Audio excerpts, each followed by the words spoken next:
beloved in his country. And we've had talks on the war with Ukraine, Russia, and trade. We're doing very well, I think, on both. We've had some pretty good movement in every respect. The war is very important that it ends with, I used to say, 2,500 people a week dying, young people, mostly soldiers from Russia and Ukraine. And we want to end that war. We want to end it quickly. And I think we've made a lot of progress. And we'll see what happens. This next few days is going to be very important. Meetings are taking place right now.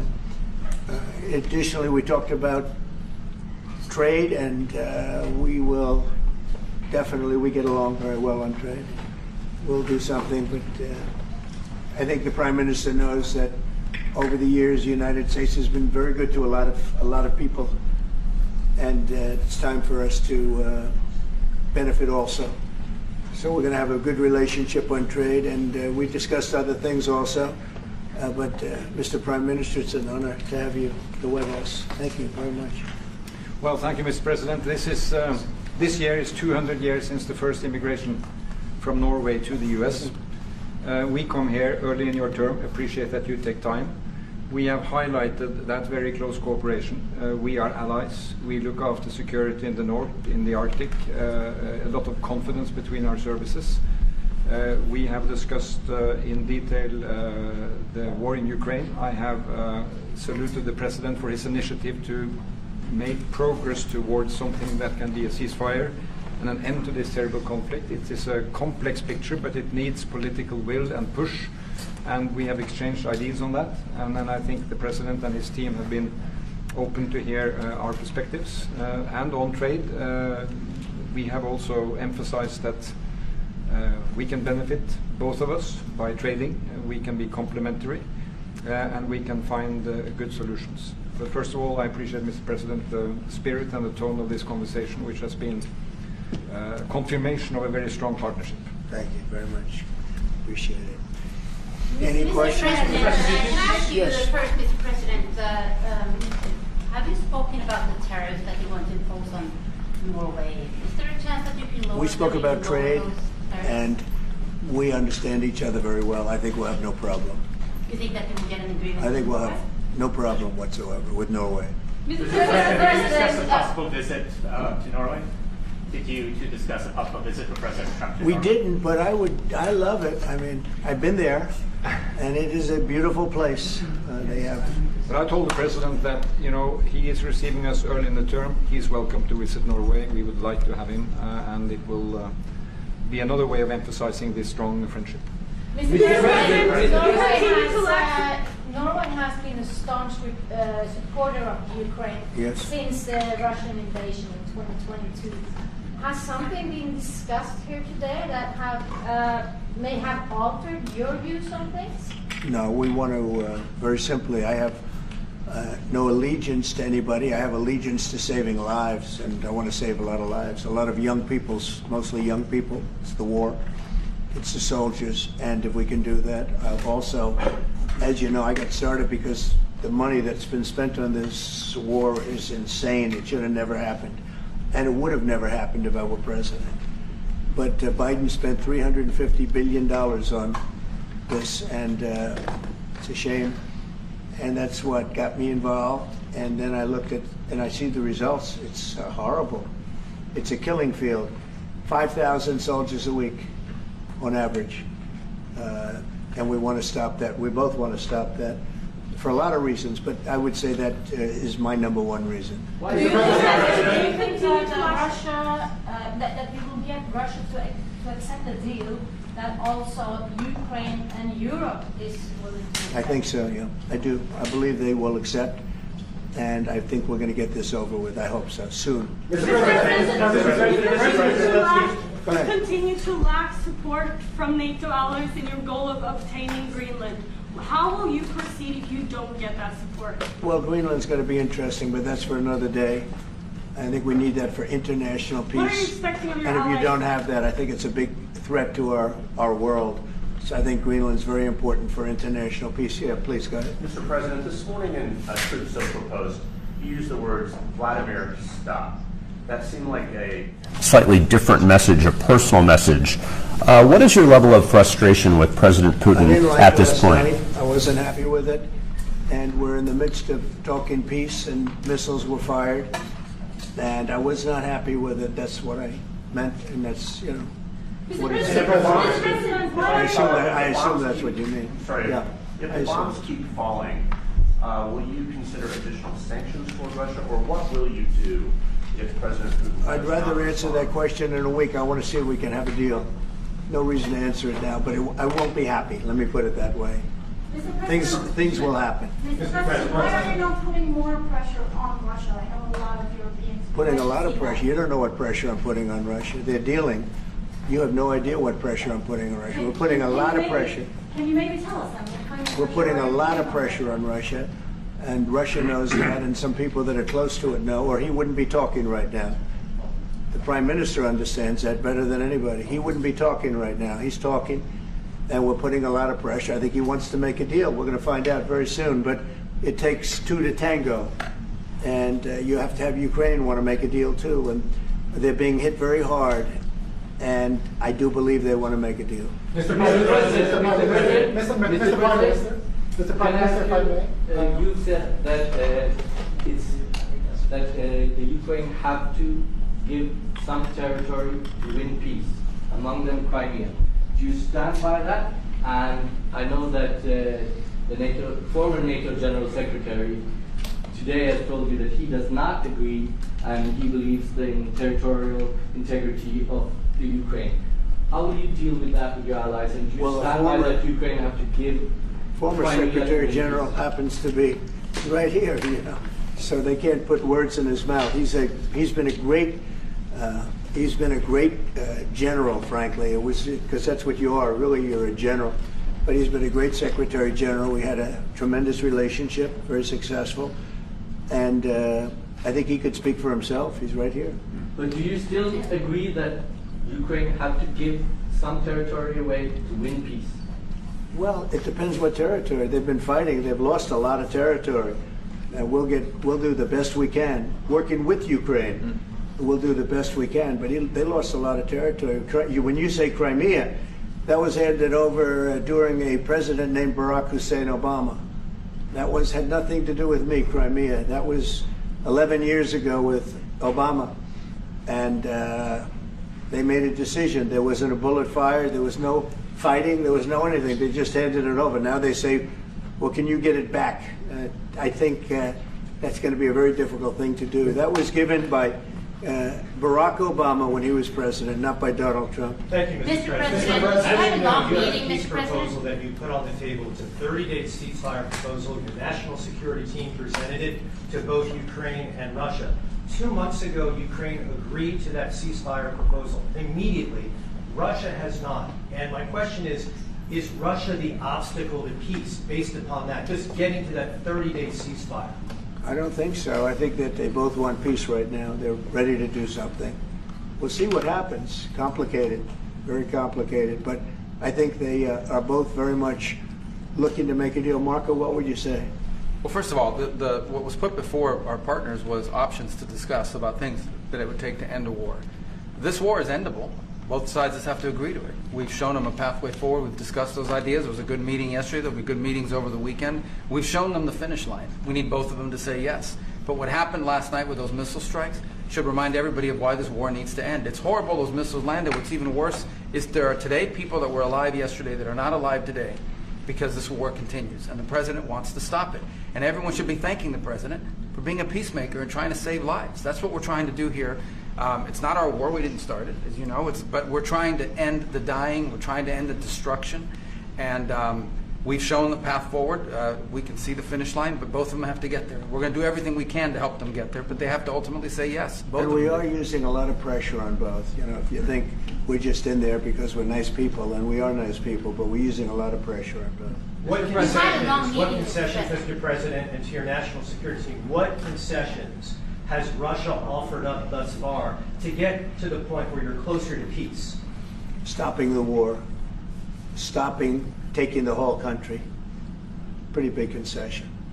Mr. Mr. President. President, if you are going to take down the tariffs, what do you want Norway to buy more of from the U.S.? To buy more? Well, you don't need snow. You don't need skis. You don't need ski champions either, right? You have a lot of them. We just want to keep the relationship the way it is. We've had a great relationship.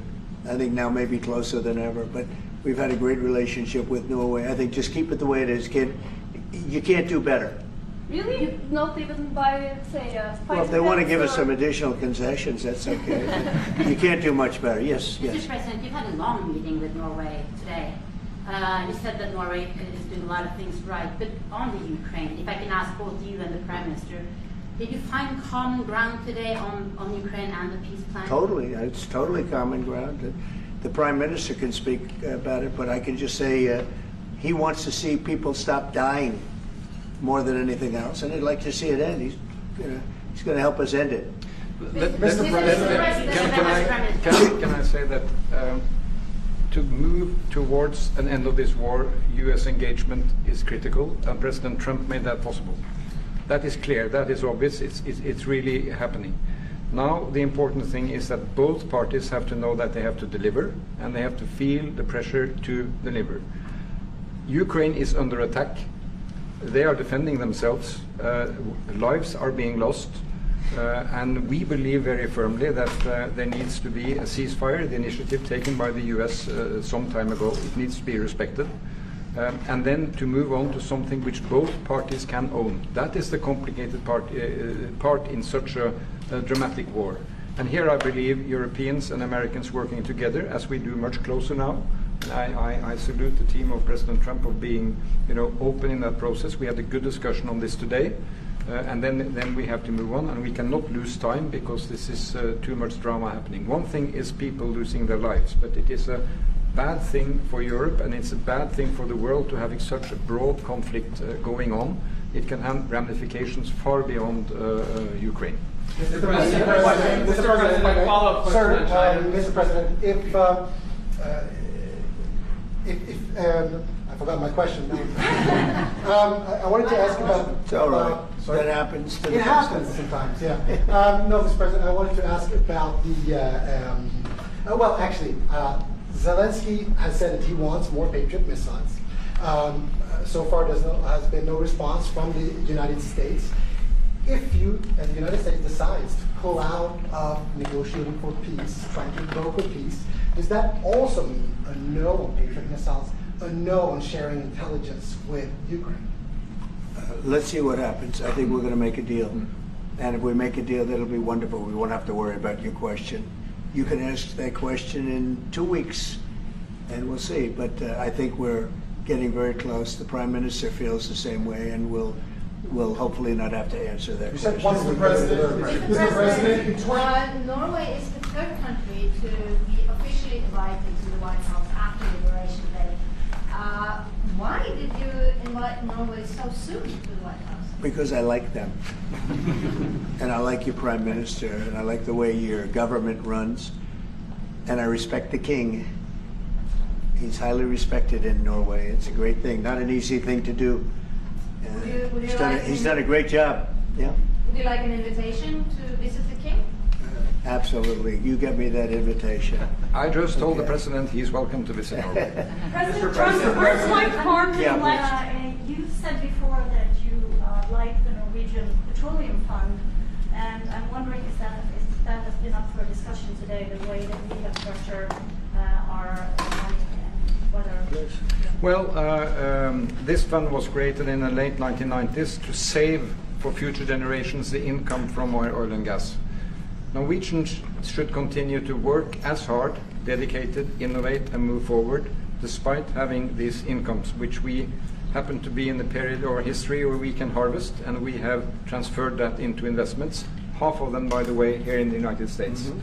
So I think this is a model which we have been able to explore. If we can share experiences, and we do with our colleagues in the US, you never copy this one-to-one, but there can be techniques and way of working that we have used in organizing our fund.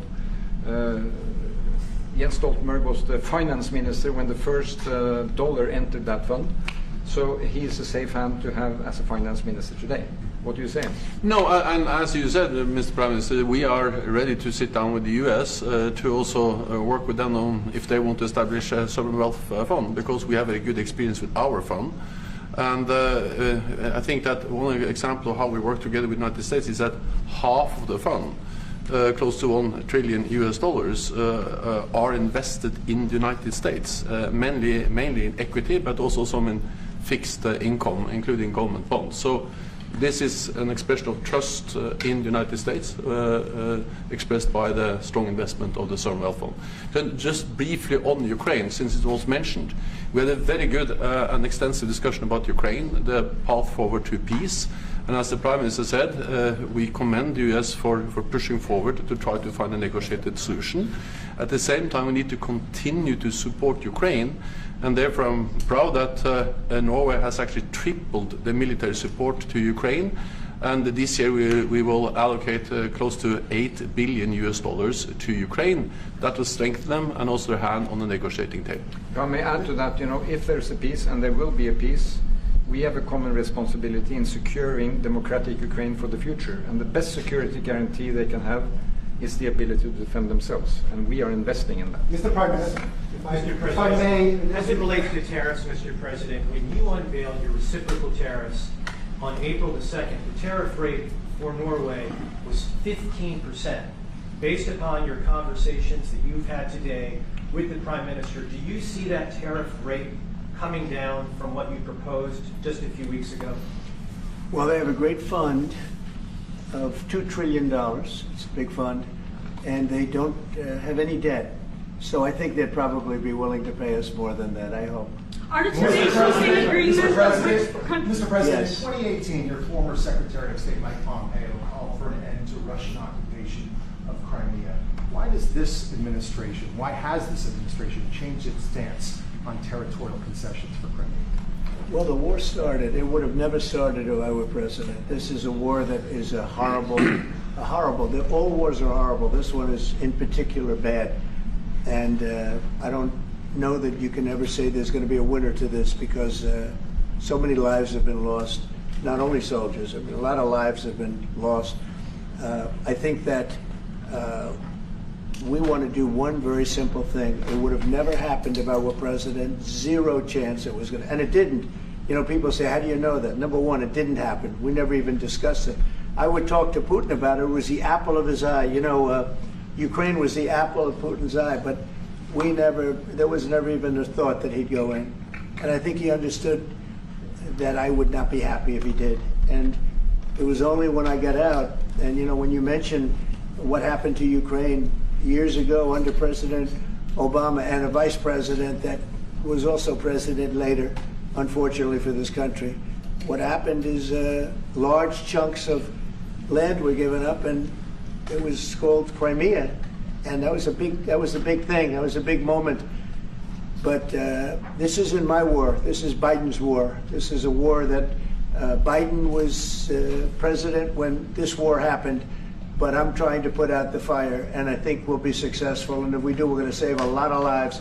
Otherwise, and the Prime Minister had a statement. He said, "This is just a point in time. We're very lucky because this is a point. And if this doesn't happen, this could go on for a long time." Mr. President, will you have meetings with other world leaders when you're in Rome, sir? Future Democrat president?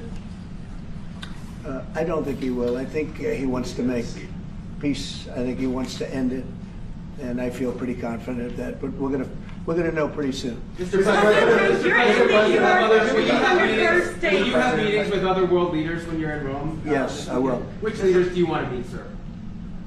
Well, I'd like to meet them all. That would be nice. I'd like to take care of all of them, but we have many of them there, and they all want to meet. They want to meet about trade. And we are making some great inroads and great deals. You might want to speak about that, Mr. Secretary. We had a very successful bilateral meeting with the Republic of South Korea today. We may be moving faster than I thought, and we will be talking technical terms as early as next week, as we reach an agreement on understanding as soon as next week. So South Koreans came early. they came with their A game, and we will see if they follow through on that. President Trump, you rounded up your first 100 days. Do you think you deserve the Nobel Peace Prize if you manage to create Do peace? I deserve the Nobel Peace? If you manage to create peace. Well, maybe for the Abraham Accords. I don't want to get ahead of myself on this one, but they say for the Abraham Accords, and by the way, speaking of that, we're going to be filling it up. A lot of countries want to come into the Abraham Accords. You know, we have 4, and Biden did nothing on that one, too. It's the same 4. But they're great countries, and they were brave doing it, and it's worked out very well, and we're going to be filling up the Abraham Accords. They're going to be, I think, filling it up very rapidly. Mr. President. Could you say something about that? There's great, enormous opportunity to grow the Abraham Accords, but I would just point to one thing. Of all the leaders in the world today, no leader is working harder to prevent wars or end them than President Trump is right now. I mean, that's why we're talking to Iran. That's why we're engaged with Ukraine and Russia. It's the desire to prevent these wars from breaking out and to end the ones that exist already. And again, I just think it's tremendous for our country to be led by a president who desires to bring peace and establish peace and protect peace. So it's hard work. Mr. President, You know, Marco just mentioned something that maybe we should talk about for just a second, if we could, Mr. Prime Minister. And you're involved in it too, because you've been involved in the world and peace. But I think we're doing very well with respect to Iran, and we're having very serious meetings. And there are only 2 options, and the one option is not a good option. It's not a good option at all. And I think we're doing very well on an agreement with Iran, but that one, we're doing a lot of things, I will say, but that one is well on its way. We could have a very, very good decision, and a lot of lives will be saved. Mr. President, on the economy, there was a slowdown. Mr. President, on the economy, there was a slowdown as it relates to home sales in the month of March, the slowest pace since 2009. Is that an economic indicator, and perhaps the Treasury Secretary can weigh in on this as well, is that an economic indicator that concerns you about the broader U.S. economy? No, they had very good numbers on housing today, extremely good numbers, and that's despite interest rates, because, you know, if you look at what happened, everyone said, oh, I said I was going to get prices down. I did. Energy just hit $1.98 in a couple of states. It's way down. Energy's down, and we're about $64 a barrel. When I came in, and we were looking at $89, $90, $95. And by the way, that helps us solve the war too. Having those energy prices is a big incentive for Russia to also agree with solving the war problem. Groceries are down. When I was with you 2 months ago, you were complaining about eggs. I said, I just got here. I was here for about a week when the press started saying about eggs have gone through the roof. I said, I just got here. Tell me about eggs. And they have been. They went through the roof and you couldn't get them. So we just had a big Easter egg hunt at the White House. Thousands and thousands of eggs. And the price was down 87%. So we did a great job. Housing is doing very well. We should lower interest rates. That's the Fed. I hope they lower interest rates. That's a smart thing to do. Be ahead a little bit, although already it's a little bit late. But in the end, we just have a great country. We have a very strong country, and we have every other country. I can't think of one country that doesn't want to negotiate a deal. And they either negotiate a deal or we set a deal that we think is fair. Because we don't have to go through all of these. It would be physically impossible. You know, you have so many people that really understand it, which is a very small group of people here. And we are going to, at some point, just set prices for deals. Some will be tariffed. Some treated us very unfairly. They'll be tariffed higher than others. But we've been ripped off for many, many years. The United States has been ripped off like no country probably in the history of the world has been ripped off for 45, 50 years. And countries have gotten rich by doing that with the United States. We've taken care of their militaries, and military is another subject we talk about. We're not going to make that subject to any of the deals, but you know the same countries that I do where we virtually take care of their military and then don't get treated fairly on trade. So the people, and I don't blame those countries, I blame the people that sat at that beautiful desk right behind you, because those people didn't do the job for this country.